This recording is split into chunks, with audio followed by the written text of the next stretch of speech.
What is up? Welcome. Today we're going to talk through how I prepare and how I film skiing. So let's dive right in.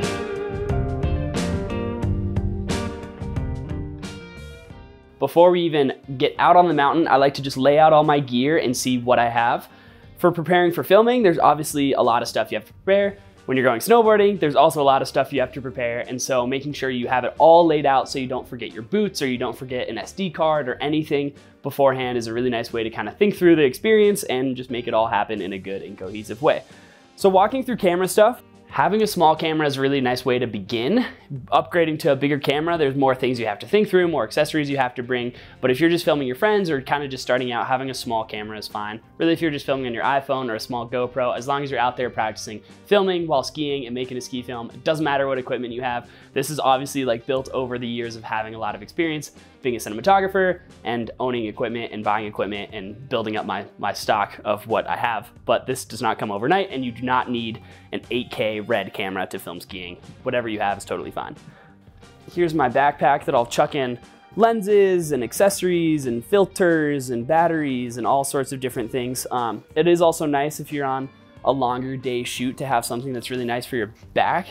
So like making sure it's like sitting on your hips and not sitting like totally on your shoulders will help kind of create a more comfortable experience for you out on the mountain. A great touring bag too, if you're filming in the backcountry, will help kind of distribute all of this weight too, so you're not just like totally hunched over while you're trying to film skiing and keep up with athletes. So yeah, different lenses, gimbals, all this kind of good stuff. I won't go into the total specifics. I'll just link everything down in the description of what's all here and what I use to film skiing. The biggest tip I would give for being a great ski cinematographer is work on your ski and snowboarding abilities first. If you are not a very good skier and you're trying to keep up with elite athletes out on the mountain and traveling to different types of terrain, that can be a big barrier for the shots you want to get. So if you feel like, hey, I want to be a ski cinematographer, I want to be a ski filmmaker or a ski photographer, really work on your skiing abilities first, because that's really important to keep up with the people that you want to film. It can take you to really interesting areas. It unlocks more potential to get great shots. So that, I think, is tip number one. We'll pack all this stuff up, we'll get in the car, we'll drive out to the ski resort, and I'll give you tip number two on the mountain.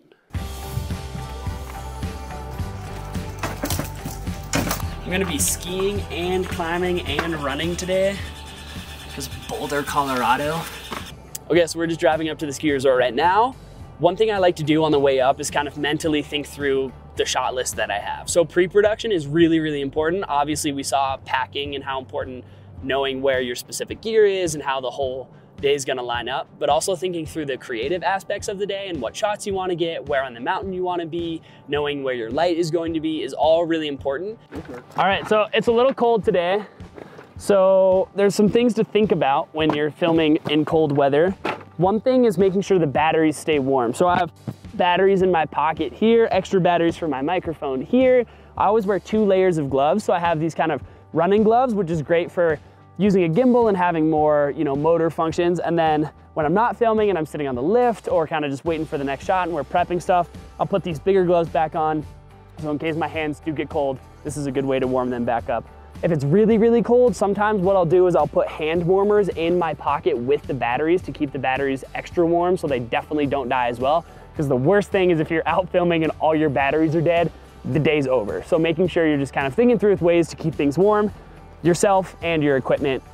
So yeah, let's get out on the mountain.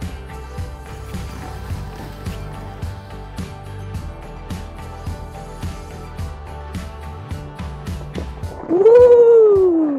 All right, so next tip is really knowing where your light is going to be. So obviously on a day like today, it's not as important given that there's some snow and there's some clouds, but even still, it's pretty bright out and you always want the sun to be behind your subject. So by putting the light behind your subject, you're able to create depth in your image. Snow looks really, really good with sun behind it or a light behind it. Those like beautiful powder shots you may have seen before, often you'll notice that the light is behind, kind of lighting up the snow and giving it a lot of really nice texture. In order to create a really good image, you need that depth. You need a foreground, a background, and a middle ground. So you can do this in a number of different ways. One of them being obviously knowing where the light is going to be and planning around that. Another could be shooting with a tree or some sort of foreground element in front and moving out, allowing your subject to ski past.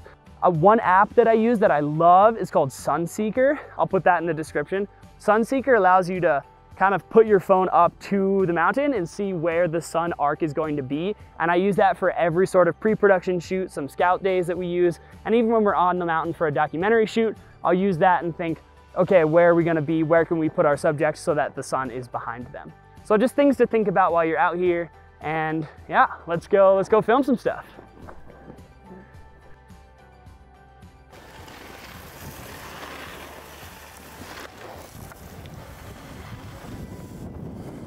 All right, cool. So an important part of filming skiing is setting up your shots. It's also important to, be able to follow people on the go, but in order to get those like super crispy, beautiful, high quality cinematic footage, taking the time to pause, communicate with your talent, this is what we want to do, this is the shot we're going for, is also really important. So we're out here with Kevin, who's our adaptive sports athlete, and he's going to be kind of going by and we're getting some shots, we're making a little documentary about him. And so we'll link that up in the description if it's done in time for this video. But Kevin's gonna come down and I'm gonna get a shot here. Just kind of setting up like the scene, getting those wides, getting those close-ups, getting those medium shots, making sure you're covering kind of every focal length to provide some variety. So here we're gonna kind of get a wide shot of Kevin going down. And then throughout the day, we'll kind of balance between getting close-ups of his skis, close-ups of his hands, just really providing a lot of variety, but really setting up your shot and making sure you're not just like going on the go. This is on our shot list. We want a wide shot of Kevin coming down the mountain.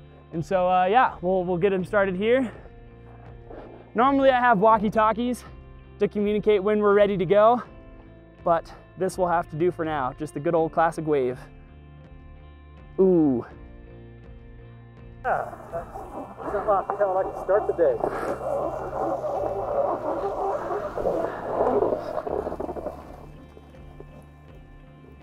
And there's Alex. Hello.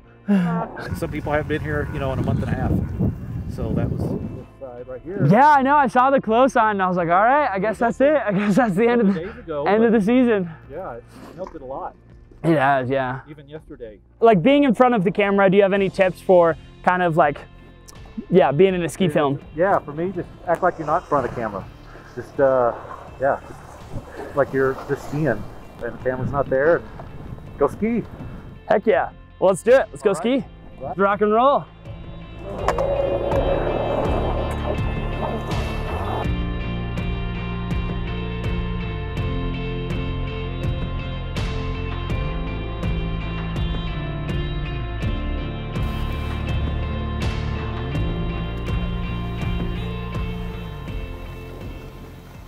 All right, getting on the lift here. We're getting some shots of Kevin from behind so we can kind of show the lifestyle of being on the lift and stuff. I come from a documentary background. Of course, every once in a while I do commercials, but mostly what I care about is story. And so thinking about how my visuals will help tell my story in the best way possible is the most important thing. So for skiing and ski filming, obviously like getting those sick powder shots is really important, but making sure you're capturing the other elements of the ski lifestyle as well. Making sure you're getting something maybe of your subject in the lodge, you're getting ready, you're in the morning, kind of like getting out of bed, getting stoked, getting shots of the snow falling, getting shots of the skis like cutting through the snow. Really kind of providing some variety in your shoots will help kind of bring out that feeling of what it's like to ski, what it's like to be out here on the lift. It's not just all ski shot after ski shot after ski shot in the powder. You're kind of trying to tell the whole story. That for me is a really important tip, making sure that you're getting all of the lifestyle of skiing and not just the powder shots. Let's rock and roll.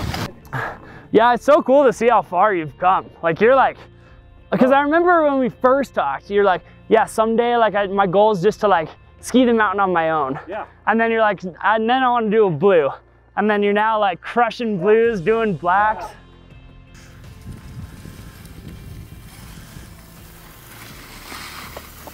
All right, so that's a wrap on the day. We finished our shoot. We got some awesome shots. Hopefully you all learned a little bit in the process of what it looks like to be a ski cinematographer and ski filmmaker. It's yeah, it's a lot of fun, obviously being out here and making your passion your job. But there are some specific things to think about. Remember to pre-plan your shots, make sure you know where you want to be on the mountain at what specific times, keeping batteries in pockets, keeping things warm, making sure you're setting up your shots and executing them, and as well just kind of getting the overall lifestyle of it, right? Like not just getting those powder shots, but getting your subject on the lift, maybe in the lodge, all sorts of different angles and focal lengths, getting tights and getting wides, kind of covering the whole base of it all. But that's kind of everything for today. So we're gonna call that a wrap and go eat some tacos.